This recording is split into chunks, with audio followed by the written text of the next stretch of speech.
this video, we're going to look at skills needed to solve inequalities. So here's our first example. Now, if you're good with solving equations, we're basically using the same skills that we used for that. We're just adding a layer in terms of graphing it and thinking about what kind of solutions there are. Normally, when we solve an equation, we'll get things like x equals 4 or x equals 0. For inequalities, we're going to have a whole set of solutions that are possible because we're talking about less than or greater than or less than or equal to, so forth. Okay, so first example here, we're just going to solve it like we've been solving equations. So we're going to be subtracting 8 from both sides in this equation. So subtract 8 to get x isolated. Okay, so we'll show our work here. We got negative 3x is greater than negative 3. We'll rewrite the inequality here. Now we have to be careful on this next step because we have a negative next to x. So anytime we divide by a negative or multiply an inequality by a negative, we need to flip the direction of the inequality. So I'm saying it looks like this. So instead of saying x is greater, we'll say x is less than. And this is going to be x is less than 1. Another way you can write this inequality is to write it like this. These both say the same thing. This one I'm reading from right to left, the first one, x is less than 1. The second one I'm reading from left to right, x is less than 1.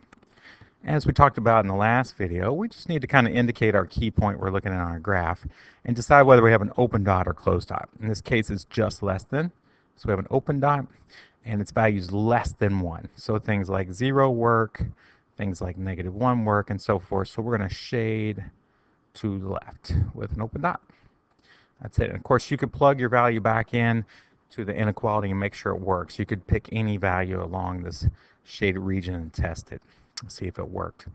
For example, let me go and plug one in here for us. So take the original inequality, and instead of having x, we'll put a value in there that's on this shaded region. Just test it.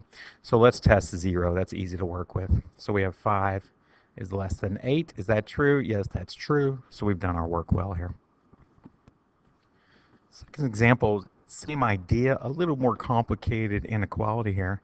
Now we can always avoid having to divide by a negative if we think through it correctly. So in this case, I could add 4x to both sides, but what I'll end up with is a negative 2x over here. And then I'll have to flip the inequality at the very end again when I divide by negative 2.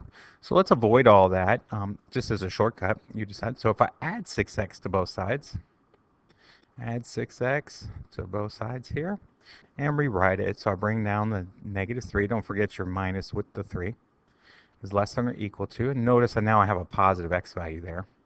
And so I won't have to flip the inequality. Then it's really a matter of preference what you decide to do. And then here we're going to subtract 1 from both sides. And I'm going to rewrite carefully. So I have 2x is greater than or equal to negative 4. And my last step here is to divide by 2.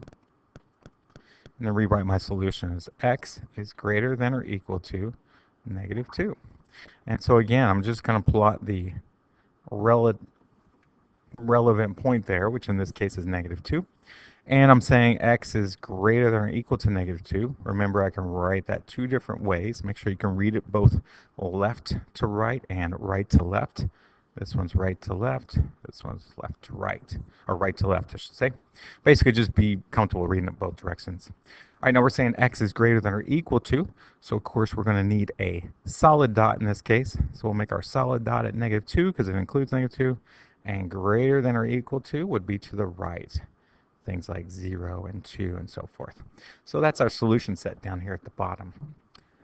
Of course, we could double check and plug in some values that are on this red area into the x's and check it. I'm going to skip that for now and end the video here. Hopefully that helped.